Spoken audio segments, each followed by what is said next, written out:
Kita masih diberi kenikmatan merasakan lezatnya keimanan, dan juga kita masih bisa talabul ilmi, dan kita pun juga masih bisa merasakan nikmat, bisa makan, bisa minum, bisa menikmati kehidupan ini tanpa ada suatu kekurangan apapun.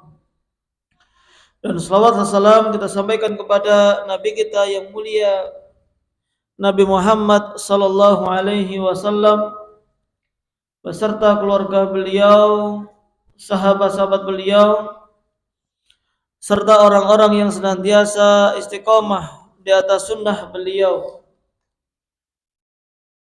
Para jamaah yang dirahmati oleh Allah Subhanahu wa taala, kita lanjutkan pembahasan kita di malam hari ini, membahas tentang halal haram bisnis online karya Ustadz kita Ustadz Aminur Bait hafizallahu taala. Dan pada pertemuan yang terakhir kita membahas tentang jual beli salam, dan insyaallah masih berkaitan dengan pembahasan ini, dan nanti juga insyaallah akan kita lanjutkan seputar dropshipping. Nah, di sini dinukilkan keputusan Majma' Fikih Islami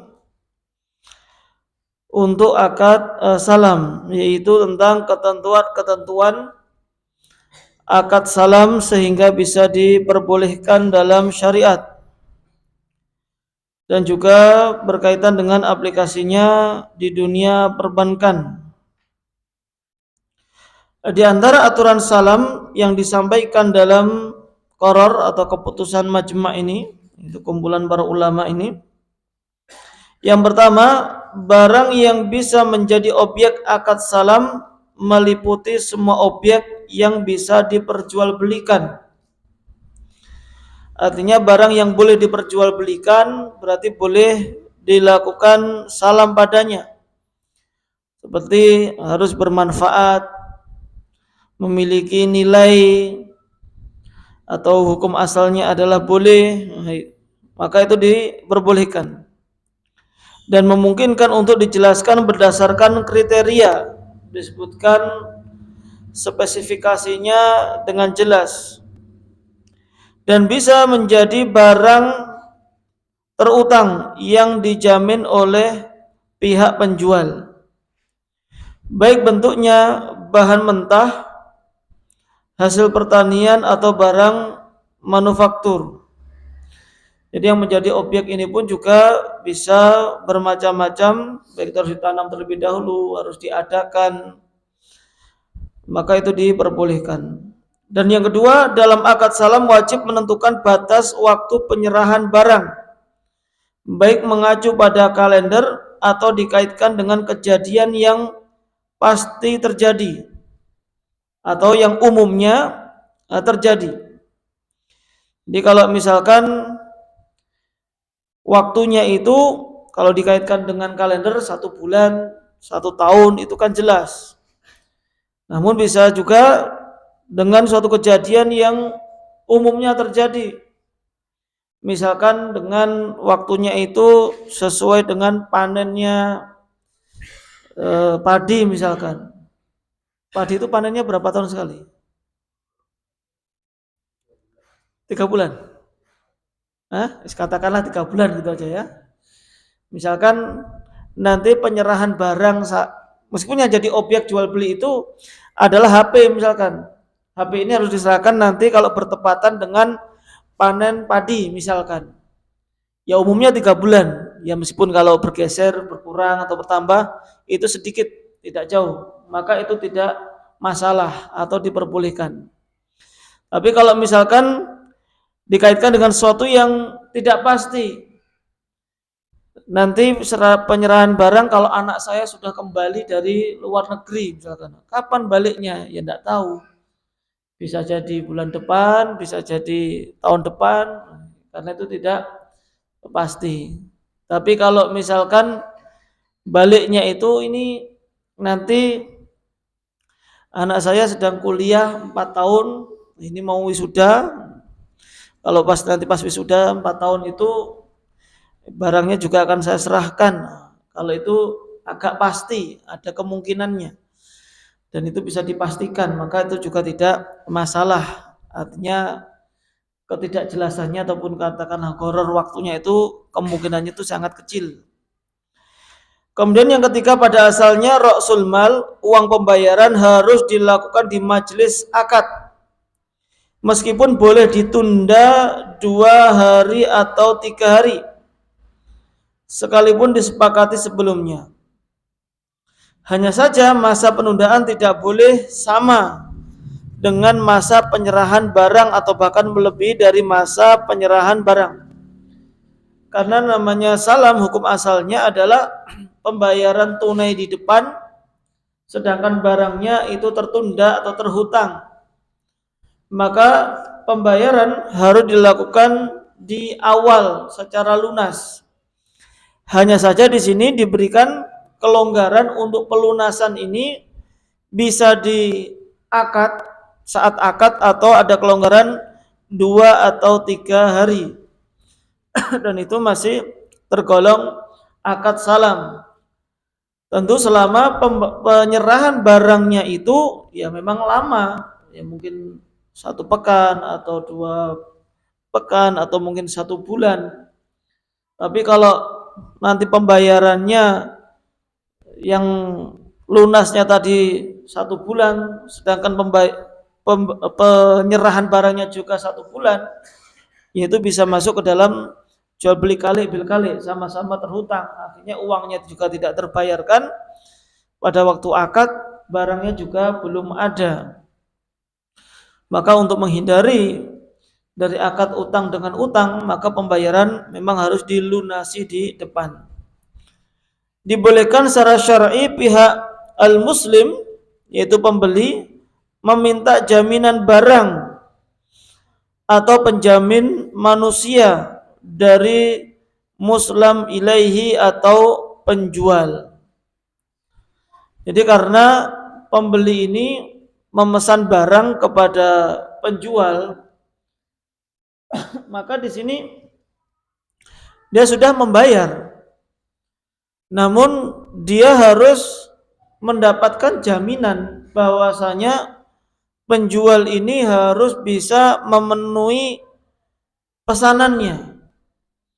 Dan untuk memberikan jaminan, artinya penjual ini untuk menunjukkan keseriusan penjual, maka pembeli boleh minta jaminan kepada penjual. Jadi ini yang ngasih jaminan adalah penjual. Ini saya kasihkan aset saya sebagai jaminan. Sebagai jaminan kalau nanti tidak bisa memenuhi kebutuhannya. Atau minta penjamin dari orang. Ini si fulan ini harus memenuhi, karena mungkin belum begitu kenal, minta orang yang ketiga yang akan menjamin bahwasanya penjual tadi itu bisa mendatangkan barang yang dimintanya. Maka ini pun juga diperbolehkan. Meskipun di sini juga nanti ada hukum-hukum yang lainnya, kalau memang benar-benar penjualnya itu tidak memenuhi target, tidak bisa memenuhi barang. Nah, sekarang barang jaminannya tadi itu apakah otomatis menjadi milik pembeli apa tidak? Nah, itu sebenarnya ada ketentuan khusus. Yang mana intinya itu hanya sebagai penjamin keseriusan dari penjual tadi untuk mendatangkan barang yang diinginkan, dan status barang itu masih menjadi milik penjual, karena itu hanya sebagai jaminan saja.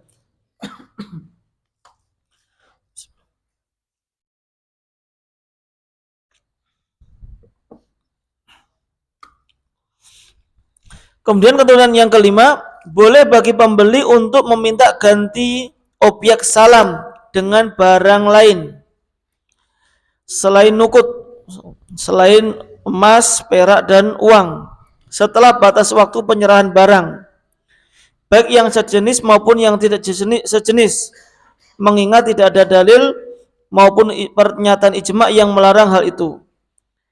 Dan ini dengan syarat barang pengganti tersebut bisa dijadikan sebagai barang salam sesuai nilai uang yang dibayarkan. Jadi ketika seseorang misalkan memesan HP merek Samsung tipenya apa enggak apal saya, misalkan tipe A50 misalkan. Nah, pas pada waktu yang sudah ditentukan selama 1 bulan, ternyata si penjual ini tidak bisa mendatangkan HP dengan tipe yang dimaksud tadi. Sedangkan uang sudah diberikan. Maka boleh bagi pembeli meminta ganti objek, diganti dengan barang yang senilai. Bisa jadi dengan merek yang lain tapi harganya juga sama, misalkan sama-sama 3 juta misalkan, maka itu diperbolehkan. Jika penjual tidak bisa menyerahkan barang salam sampai batas waktu yang ditetapkan, maka pihak pembeli memiliki hak pilih antara menunggu sampai penjual bisa mendapatkan barang itu atau membatalkan akad salam dan menarik kembali uangnya. Namun jika penjual tidak mampu menyerahkan barang salam karena penjual mengalami kesulitan ekonomi, maka harus ditunggu sampai dimudahkan baginya untuk mendapatkan barang. Jadi ketika sudah disepakati mendatangkan misalkan beras sebanyak 5 ton misalkan dalam waktu 1 tahun, uangnya sudah diberikan di depan. Dan namanya jual beli salam itu diantara kemudahan ya memang bagi penjual agar bisa menggunakan uang tersebut dengan jaminan nanti kalau sudah 1 tahun bisa mendatangkan barang yang dipesan. Namun qadarullah ketika uang sudah digunakan misalkan atau sebagian sudah digunakan baik itu untuk nanam padi itu sendiri atau digunakan untuk operasional dan yang lain sebagainya, uangnya itu sudah berkurang, katakanlah sudah berkurang 50%, dan qadarullah barangnya juga berasnya tidak tercapai sebanyak 5 ton misalkan tadi sesuai yang dipesankan, entah karena ternyata sering hujan atau terkena hama dan lain sebagainya. Padahal ini sudah lewat 1 tahun atau sudah pas 1 tahun. Maka dalam kondisi ini pembeli ada 2 pilihan. Awalnya ada 2 pilihan. Yang pertama ya sudah menunggu karena sudah memberikan uang, pokoknya nggak apa-apa, mundur waktunya. Ditunggu lagi 1 tahun 3 bulan misalkan. Itu dengan kerelaan dari pembeli, maka itu tidak masalah. Atau dia minta pokoknya kalau barangnya nggak ada saya minta uangnya kembali utuh, itu juga diperbolehkan. Kalau uangnya masih utuh di pihak penjual maka bisa diberikan semuanya. Dan ini ya alhamdulillah. Apakah ini tidak merugikan salah satu pihak? Ya pada dasarnya ini yang merugikan kedua belah pihak sebenarnya. Si pembeli dia sudah menaruh harapan kepada penjual tadi untuk mendatangkan beras, namun ternyata nggak jadi, akhirnya dia harus cari lagi ke tempat lain. Ini juga kerugian sebenarnya. Pihak penjual juga rugi sebenarnya. Dia sudah berusaha dengan harapan uangnya tadi bisa mendapatkan keuntungan, ternyata dia tidak bisa mendapatkan barang, uangnya ternyata juga diambil, berarti dia juga kehilangan kesempatan untuk mendapatkan keuntungan. Padahal dia sudah berusaha, artinya dia sudah hilang tenaga tadi. Sehingga di sini pada dasarnya dua-duanya merasakan kerugian yang sama. Ya, meskipun satunya dalam bentuk sudah operasional dan yang lain sebagainya, yang lainnya kerugiannya karena tidak bisa mendapatkan, masih harus capek lagi mencari barang tersebut. Namun di sini pembeli tidak boleh menuntut misalkan ya sudah karena kamu tidak bisa mengembalikan sekarang, saya terima kembalian uangnya, mengembalikan uangnya itu semampu kamu tapi ada bunganya misalkan, maka itu tidak diperbolehkan. Dia wajib untuk menunggu sampai penjual tadi itu mampu untuk melunasi. Wa in kana dzu usratin fa nadhiratun ila maisarah. Maka apabila orang yang berhutang tadi karena penjual di sini dianggap berhutang. Dia adalah orang yang tidak mampu untuk membayar, maka fanadhiratun ila maisarah. Maka yang menjadi kewajiban bagi pembeli tadi adalah menunggu sampai penjualnya tadi bisa mengembalikan uangnya. Sehingga di sini tidak boleh ada kesepakatan denda karena keterlambatan penyerahan barang salam. Nah, kalau di sini tidak diperbolehkan adanya denda. Kalau tidak bisa mendatangkan barang ini dalam tempo 1 tahun, maka nanti saya denda. Seharusnya mendatangkan beras 5 ton, maka nanti berkewajiban membayar 5 ton 1 kuintal misalkan. Maka itu tidak diperbolehkan. Karena salam semakna dengan utang. Sementara dalam akad utang tidak boleh mempersyaratkan ada tambahan karena penundaan. Dan ini berbeda nanti dengan istisna ya. Istisna itu barang yang harus dibuat terlebih dahulu. Misalkan pesan beli rumah yang harus dibangun. Ini pihak developer berjanji rumahnya akan diselesaikan dalam waktu 3 tahun dibangun.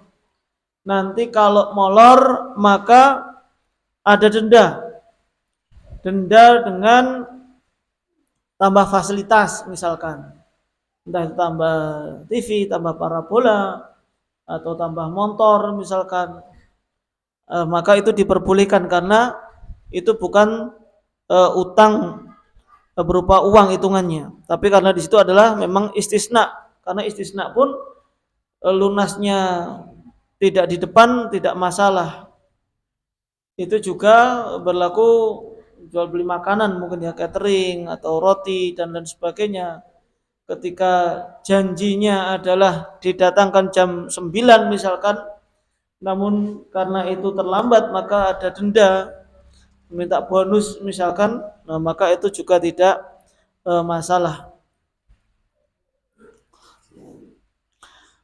Tapi para jamaah yang dirahmati oleh Allah Subhanahu wa taala, kita lanjutkan di sini.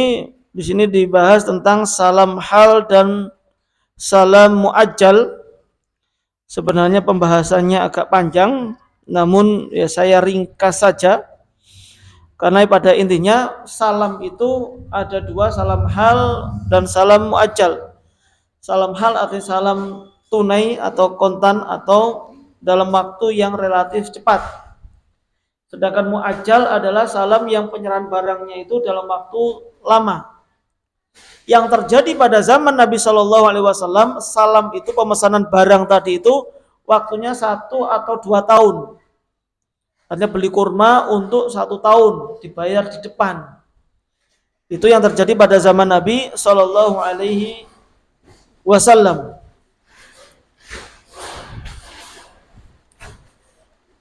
Dan itulah yang menjadikan harga salam itu biasanya lebih murah dibandingkan dengan orang beli barangnya ada, karena di situ ada kesempatan bagi penjual tadi untuk memanfaatkan uang tersebut.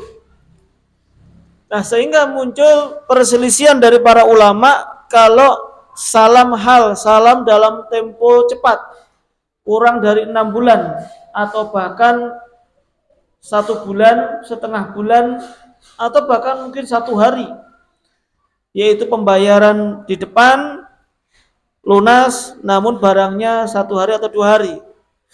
Karena di antara ilahnya kenapa disitu ada yang tidak memperbolehkan, bahkan jumhur ulama tidak memperbolehkan, ya karena hikmah dari salam itu akhirnya nggak ada.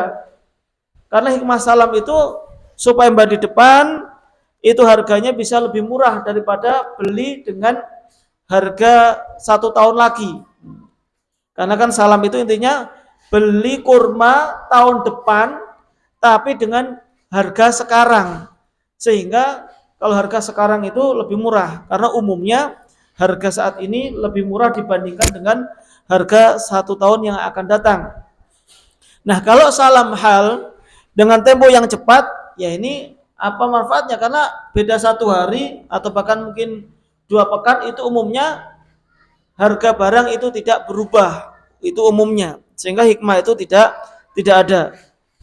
Maka mayoritas ulama Hanafiyah, Malikiyah, dan yang masyhur dari mazhab Hambali melarang hal tersebut.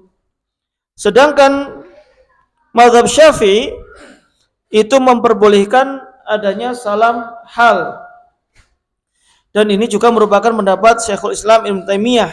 Meskipun beliau awalnya sesuai dengan pendapat jumhur, namun berikutnya beliau lebih menguatkan pendapat Syafi'i yang memperbolehkan adanya salam hal tadi. Artinya ya pesanan barangnya ini sekarang lagi di Jakarta, tinggal dikirim di sini saja. Saya buka PO tapi bayar di depan misalkan. Insya Allah 3-4 hari lagi akan sampai, misalkan akan saya serah terimakan, maka itu diperbolehkan.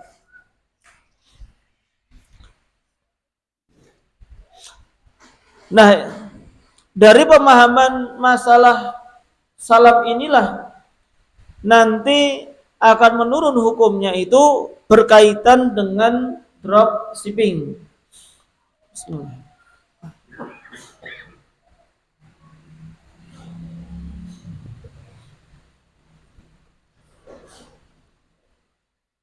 Karena jual beli dropshipping ini juga dipermasalahkan atau banyak perbedaan di kalangan ulama atau bahkan asatidzah kita berkaitan dengan dropshipping ini, karena memang dropshipping itu diantara bentuk usaha yang paling mudah dan paling minim resiko, khususnya bagi dropshippernya. Bisa jualan tanpa modal di rumah, cuma promosi-promosi, nggak packing barang, nanti sudah ada yang packing barang sendiri, tidak pergi ke ekspedisi, tinggal di rumah saja. Nah, itu kemudahan dari dropshipping, yang mana sebagaimana kita tahu pada umumnya dropshipping itu ada 2 model atau skema reseller. Itu ada 2 model. Yang pertama, reseller yang menjadi wakil dari pemilik barang. Ini secara resmi dia menjadi wakil. Dan yang kedua, reseller liar. Ini ditulis reseller liar. Dia bukan wakil bagi siapapun, dan ini disebut sebagai dropshippernya. Dan inilah yang akan kita bahas. Suara jelas ya? Nah. Secara umum ya dropshipping yang kita kenal berarti di sini ada setidaknya ada 3 pihak. Yang pertama adalah customer sebagai pembeli. Kemudian yang kedua ada dropshipper itu sendiri yang mempromosikan dan menjualkan barang, dan yang ketiga adalah produsen atau supplier. Jadi kalau misalkan di sini si A sebagai konsumen, pembeli, misalkan saya sebagai dropshippernya, lalu kemudian di sini ada supplier atau penjualnya atau produsennya. Nah, di sini saya sebagai dropshipper hanya posting barang milik supplier ini. Misalkan baju, saya mengupload foto dengan harga sekian, lalu kemudian si A ini, customernya ini, pembeli ini pesan barang ke saya. Pesan barang, sudah ada sepakat, lalu saya pesankan ke supplier dan barangnya langsung dikirim dari supplier ke customer, ke pembeli. Itu gambaran secara singkat. Meskipun di sana juga harus kita pelajari lebih detail lagi tentang skemanya tersebut. Nah, di sini dijelaskan ada 5 catatan yang bisa kita garis bawahi dari skema di atas. Yang pertama, dropshipper telah melakukan akad jual beli barang dengan customer sebelum dia memiliki barang. Karena barangnya masih di supplier, di sini dropshipper saya tadi sudah melakukan akad jual beli dengan customer. Ini barangnya, gamis ukurannya sekian-sekian, harganya sekian. Ya, pembelinya mengatakan saya pesan yang itu, katakanlah ukurannya SL misalkan. Ketika sudah terjadi kesepakatan, maka yang kedua, customer mengirim uang tunai ke dropshipper. Ya transfer lah kalau sekarang kita. Sekarang membeli barang, karena tadi membeli barang, maka transfer uang ke dropshipper, ke saya. Lalu barang akan dikirim dalam waktu normal sekitar 3 hari sampai 7 hari. Ini pengiriman normal luar kota lah katakanlah. Jadi sudah transfer uang, saya pun belikan barangnya dan ini dikirimkan. Dan saya tadi mengatakan akan dikirim dalam waktu sekian tadi. Dropshipper memastikan ketersediaan barang sebelum bertransaksi. Dan memang terkadang biasanya juga sebelum saya memastikan kepada si pembeli tadi suruh transfer uang, saya sudah memastikan terlebih dahulu ke ke suppliernya. Ini barangnya ada apa tidak? Namun biasanya seperti ini, dropshipper itu sudah mengetahui bahwa supplier ini barangnya selalu ready, sudah memastikan bahwasanya produsen ini barangnya itu selalu ready, atau ya umumnya ready lah karena barangnya atau stoknya banyak, sehingga tadi berani melakukan akad dengan customer. Nah, pengirim barang adalah supplier atas permintaan dropshipper. Maka ini supplier akan mengirim barangnya ke customer kalau sudah saya minta. Hanya saja poin kelima ini tidak mempengaruhi hukum, mengingat posisi supplier untuk masalah pengiriman adalah wakil bagi dropshipper. Karena pada hakikatnya supplier ini dia hanya sebagai wakil saja. Dia akan mengirim sesuai dengan perintah saya. Ya udah, barangnya dikirim kepada pembeli sesuai dengan pesanan tadi. Jadi dari sini jual beli itu pada dasarnya terjadi antara customer dengan dropshipper saja. Dengan saya tadi sebagai dropshippernya yang menawarkan barangnya. Meskipun tadi saya tidak memiliki barang karena saya akadnya ibaratnya dengan customer itu seperti akad salam.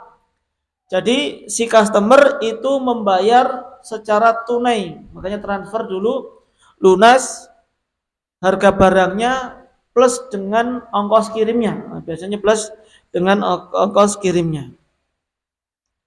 Nah, itu secara praktek yang ada. Lalu bagaimana tinjauan fikih dalam masalah tersebut? Dulu sahabat Nabi Hakim bin Hizam radhiyallahu anhu pernah bertanya kepada Nabi sallallahu alaihi wasallam, "Ya Rasulullah, ya'tini ar-rajulu yas'alunil bai' laisa indi ma abi'uhu, thumma abi'uhu minasuq, faqala la tabi' ma laisa indak."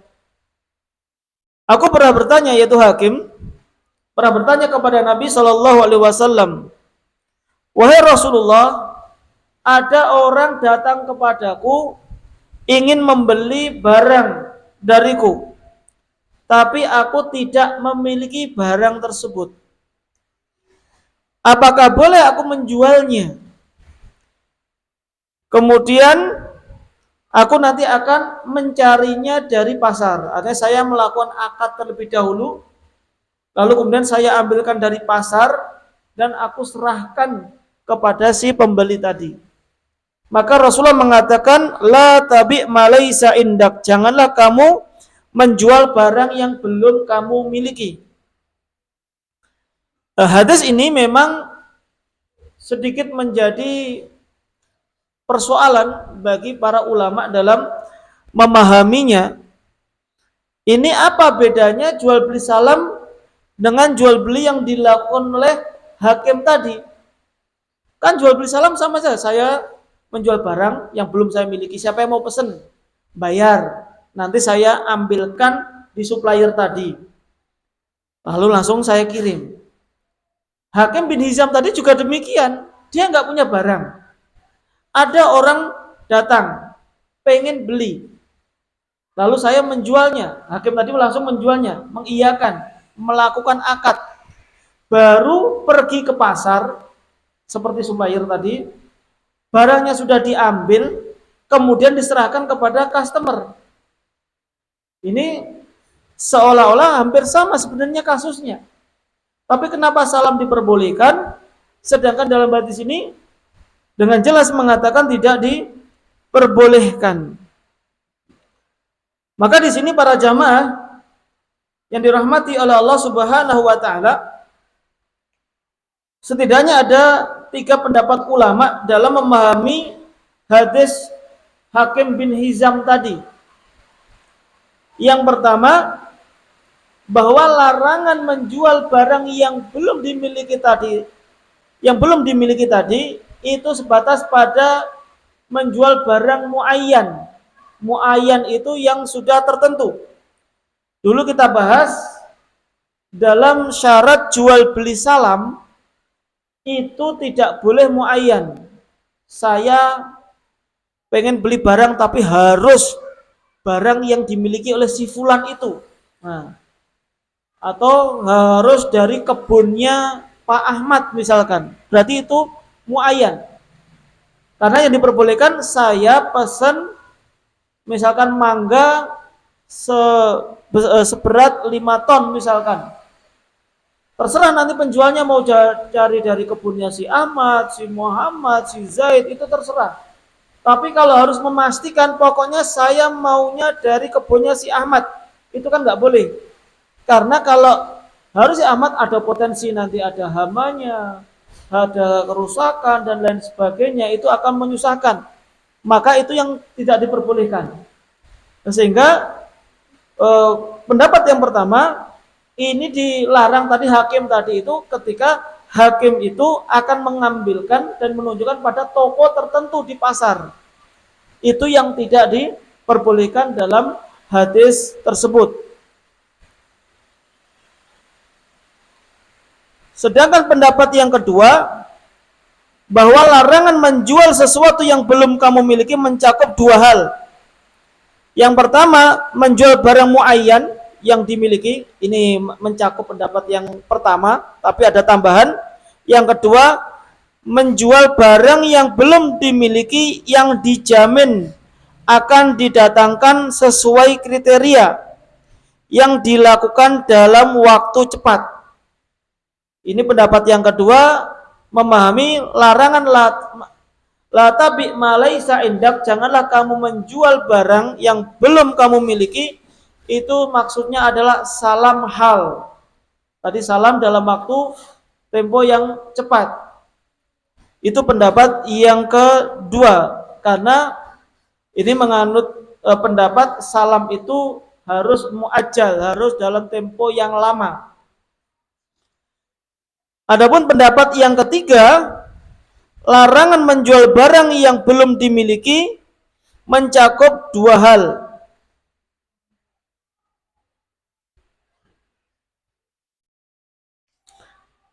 Yaitu menjual barang muayyan. Bersama sebenarnya pendapatnya. Menjual barang muayyan yang belum dimiliki. Dan yang kedua, salam hal yang belum dipastikan keberadaannya. Artinya di sini yang belum dipastikan keberadaan.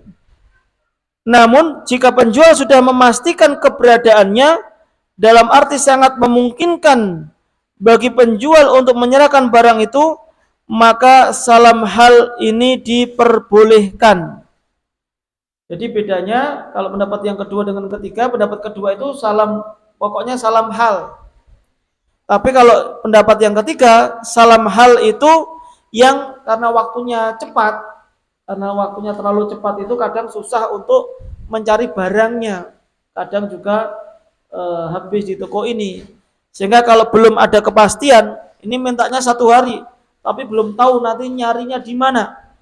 Maka itu menurut pendapat yang ketiga tidak diperbolehkan. Lalu kemudian di sini Ustadz Ami membawakan tarjihnya. Di negara kita ada 2 guru yang berbeda pendapat dalam menentukan hukum dropshipping sebagai turunan dari perbedaan dalam menilai hukum salam hal. Jadi intinya ya memang kalau Ustadz Irwandi Tarmizi hafizallahu taala menilai salam hal itu memang tidak diperbolehkan.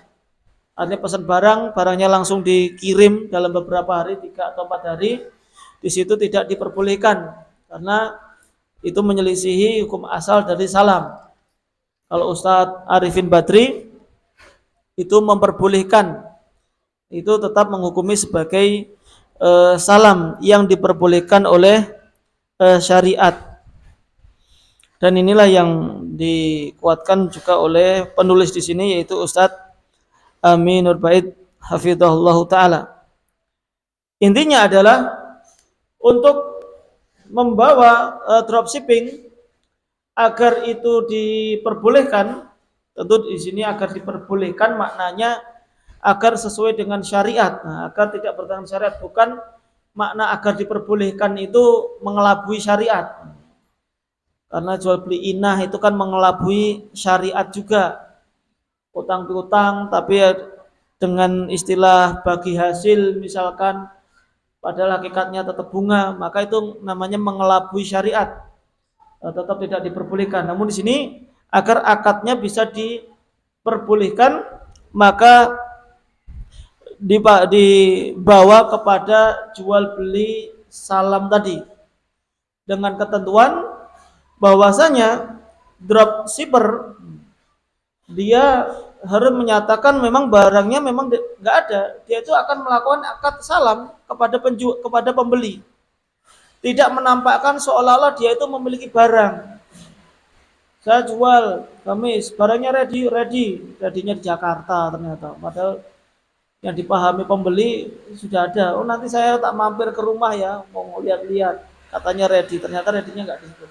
Ya terus terang aja, saya ini nggak punya barangnya, tapi saya siap mencarikan karena dia sudah punya nama-nama distributor buku misalkan, tinggal menyarikan, tidak masalah. Dia mengatakan saya barangnya belum ada, soalnya barangnya dikirim dari Solo, dari Jakarta, saya siap untuk mencarikan. Maka dia harus ya terus terang bahwa dia itu bukan sebagai pemilik barang. Sehingga dari situ pembeli pun juga tidak merasa tertipu. Artinya katanya barangnya ada kok lama banget datangnya misalkan. Dan juga dropshipper dia harus tahu bahwasanya segala resiko yang terjadi pada saat pengiriman itu adalah menjadi tanggung jawab dropshipper. Karena nggak ada hubungan antara customer dengan supplier. Meskipun yang ngirim barangnya adalah supplier, akan tetapi konsumen tidak ada hubungan dengan supplier sama sekali. Ya nggak kenal aja juga tidak, punya nomornya juga tidak. Ya, sehingga ketika terjadi kok lambat dan lain sebagainya, maka customer di sini menuntutnya kepada dropshippernya. Ini kok barangnya belum datang, oh ternyata ada masalah di pengiriman misalkan.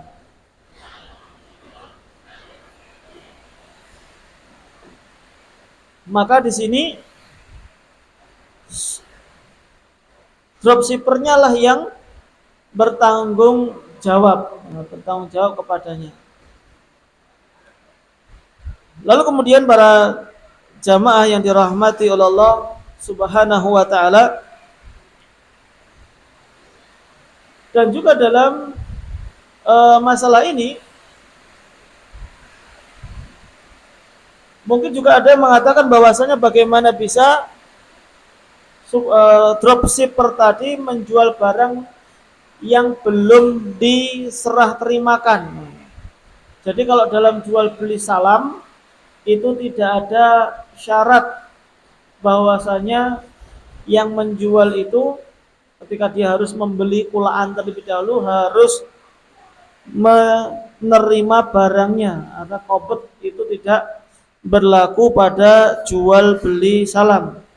Sehingga ketika dropshippernya tadi memesan barang dari supplier, maka itu tidak disyaratkan harus dipegang terlebih dahulu. Meskipun kalau Ustadz Erwandi Tirmidzi karena tadi berpendapat bahwasanya salam hal itu tidak diperbolehkan, maka si dropshipper itu harus membeli terlebih dahulu.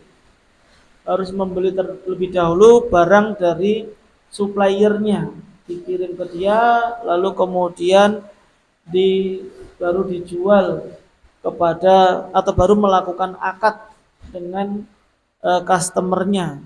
Itu diantara solusinya. Dan juga si dropshipper itu berstatus sebagai wakilnya, sebagai wakil dari supplier. Kalau sebagai wakil itu ada alternatif yang diberikan. Kalau sebagai wakil, maka dia memang tidak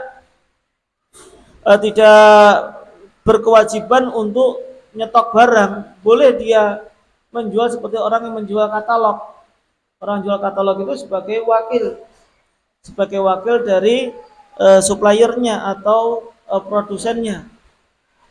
Sehingga karena statusnya sebagai wakil, bahkan di antara solusinya yang lain, maka customer nanti ketika membeli, maka transfernya itu bisa langsung ke suppliernya atau kepada produsennya. Itu untuk menghindari salam hal tadi yang menurut Ustadz Irwandi itu memang tidak diperbolehkan.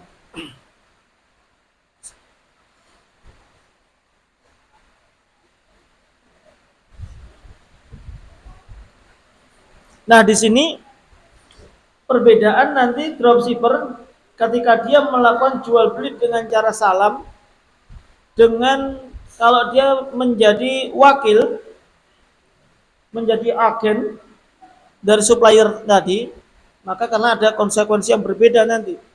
Kalau dia sebagai dropshipper, maka dia boleh menaikkan harganya tadi sesuai dengan keinginannya, maka itu diperbolehkan. Masih harga berapapun itu diperbolehkan. Tapi kalau dia sebagai wakil, sebagai agen, maka dia tidak boleh memberikan harga kecuali yang sudah ditetapkan oleh suppliernya atau produsennya. Artinya dia tidak boleh menaikkan barangnya. Makanya kalau orang misalkan ingin menjualkan produk, entah itu kosmetik atau yang lainnya, kalau memang itu dia sebagai agen, maka harus sesuai dengan katalog.